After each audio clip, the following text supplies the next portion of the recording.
നമസ്കാരം. ചർച്ച് അപ്ഡേറ്റ്സിലേക്ക് സ്വാഗതം.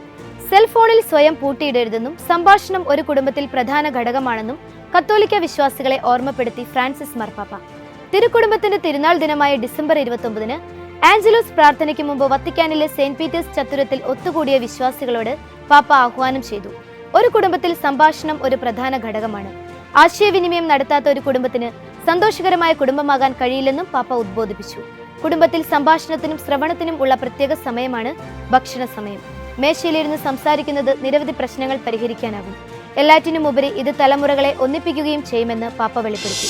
കഴിഞ്ഞ 3 വർഷങ്ങളായി റഷ്യ നടത്തുന്ന അധിനിവേശ ആക്രമണങ്ങൾക്കിടെ യുദ്ധത്തിൽ കഷ്ടപ്പെടുന്ന യുക്രൈൻ ജനതയ്ക്ക് നൽകിയ സഹായങ്ങൾക്ക് നന്ദി അർപ്പിച്ച് രാജ്യത്തെ സഭാ നേതൃത്വം പൊന്തിഫിക്കൽ സന്നദ്ധ സംഘടനയായ aid to the church in നീഡ്സിന് നന്ദി അറിയിച്ചാണ് രംഗത്ത് വന്നിരിക്കുന്നത്. യുക്രൈനിലെ മനുഷ്യജീവനുകളെ രക്ഷിക്കുന്നതിന് സഹായിച്ചതിന് നന്ദി അർപ്പിക്കുകയാണെന്ന് യുക്രൈൻ ഗ്രീക്ക് കത്തോലിക്ക സഭാ തലവൻ major archbishop Sviatoslav Shevchuk ACNന് അയച്ച ക്രിസ്തുമസ് സന്ദേശത്തിൽ പറഞ്ഞു. ദക്ഷിണ കൊറിയയിലെ വിമാനാപകടത്തിൽ മരിച്ചവർക്കായി പ്രാർത്ഥിച്ച് ഫ്രാൻസിസ് പാപ്പ.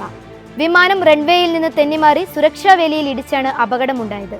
ഡിസംബർ 29-നുണ്ടായ അപകടത്തിൽ അതിജീവിച്ചവർക്കും മരിച്ചവർക്കും വേണ്ടി ഫ്രാൻസിസ് മാർപ്പാപ്പ പ്രാർത്ഥിച്ചു. വിമാനാപകടത്തെ തുടർന്ന് ദുഃഖത്തിൽ കഴിയുന്ന ദക്ഷിണ കൊറിയയിലെ കുടുംബങ്ങൾക്ക് വേണ്ടി പ്രാർത്ഥിക്കുന്നുവെന്നും പരിശുദ്ധ പിതാവ് പറഞ്ഞു. ബാങ്കോക്കിൽ നിന്ന് 181 പേരുമായി സഞ്ചരിച്ച ജെജു എയർ വിമാനമാണ് അപകടത്തിൽപ്പെട്ടത്. പ്രാദേശിക സമയം രാവിലെ 9:07-നായിരുന്നു അപകടം. 175 യാത്രക്കാരും 6 ജീവനക്കാരുമാണ് വിമാനത്തിലുണ്ടായിരുന്നത്. വിമാനത്തിലെ 175 യാത്രക്കാരിൽ 173 പേർ ദക്ഷിണ കൊറിയൻ പൗരന്മാരും 2 പേർ തായ്ലൻഡ് സ്വദേശികളുമാണെന്ന് അധികൃതർ അറിയിച്ചു. നൈജീരിയയിൽ കത്തോലിക്ക വൈദികൻ വെടിയേറ്റ് കൊല്ലപ്പെട്ടു. നൈജീരിയയിലെ നെവി കത്തോലിക്ക രൂപതാ വൈദികനായ ഫാദർ തോബിയാസ് ചുക്യുജെക്കു ഒക്കോങ്കോയാണ് കൊല്ലപ്പെട്ടത്. വ്യാഴാഴ്ച രാത്രി 7 മണിയോടെ ഒനിക്ഷ ഒവേരി എക്സ്പ്രസ് വേയിൽ ലിയോലിയിൽ വെച്ച് അജ്ഞാതരായ അക്രമികളുടെ വെടിയേറ്റ് അദ്ദേഹം കൊല്ലപ്പെടുകയായിരുന്നു.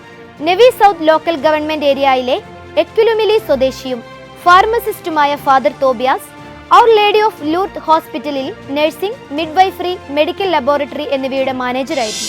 തിരുക്കുടുംബത്തിന്റെ തിരുനാൾ ദിനത്തിൽ കർദിനാൾ ബാൽദസാരെ റീന റോമിലെ സെയിന്റ് ജോൺ ലാറ്ററൽ ബസിലിക്കയിൽ വിശുദ്ധ വാതിൽ തുറന്നു.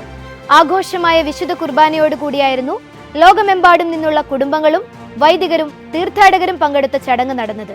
ക്രിസ്തുമസ് രാവിൽ ഫ്രാൻസിസ് മാർപ്പാപ്പ 2025 ജൂബിലി വർഷം ഉദ്ഘാടനം ചെയ്തതിനു ശേഷമുള്ള 3ാമത്തെ ചടങ്ങാണിത്. ഇപ്പോൾ വിശാലമായി തുറന്നിരിക്കുന്ന ഈ വാതിൽ നമ്മെ കർത്താവിന്റെ ഭവനത്തിലേക്ക് മാത്രമല്ല അവന്റെ ഹൃദയത്തിന്റെ ആഴങ്ങളിലേക്കും നയിച്ചിരിക്കുന്നുവെന്ന് കർദിനാൾ ബാൽദസാരെ പറഞ്ഞു.